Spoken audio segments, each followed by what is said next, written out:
answer for him. "About an hour ago we met an old wolf on the road. He was half starved, and begged for help. Having nothing to give him, what do you think my friend did out of the kindness of his heart? With his teeth he bit off the paw of his front foot, and threw it at that poor beast, so that he might have something to eat." As he spoke, the fox wiped off a tear.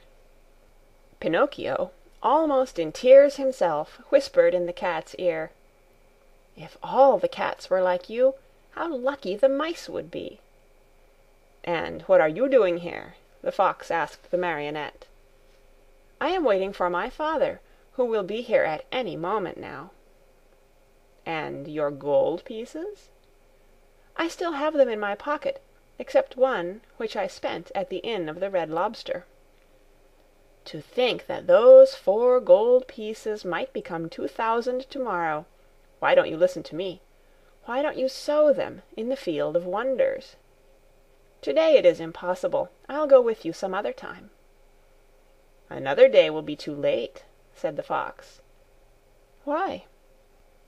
"Because that field has been bought by a very rich man, and today is the last day that it will be open to the public." "How far is this field of wonders?" "Only 2 miles away. Will you come with us? We'll be there in half an hour. You can sow the money, and after a few minutes you will gather your 2,000 coins and return home rich. Are you coming?" Pinocchio hesitated a moment before answering, for he remembered the good fairy, old Geppetto, and the advice of the talking cricket. Then he ended by doing what all boys do when they have no heart and little brain. He shrugged his shoulders and said to the fox and the cat, "Let us go. I am with you." And they went. They walked and walked for half a day at least, and at last they came to the town called the City of Simple Simons. As soon as they entered the town, Pinocchio noticed that all the streets were filled with hairless dogs, yawning from hunger, with sheared sheep, trembling with cold, with combless chickens, begging for a grain of wheat, with large butterflies, unable to use their wings because they had sold all their lovely colors, with tailless peacocks, ashamed to show themselves, and with bedraggled pheasants, scuttling away hurriedly, grieving for their bright feathers of gold and silver, lost to them forever. Through this crowd of paupers and beggars a beautiful coach passed now and again. Within it sat either a fox, a hawk, or a vulture.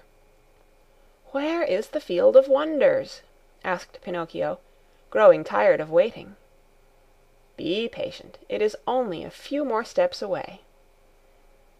They passed through the city, and, just outside the walls, they stepped into a lonely field, which looked more or less like any other field.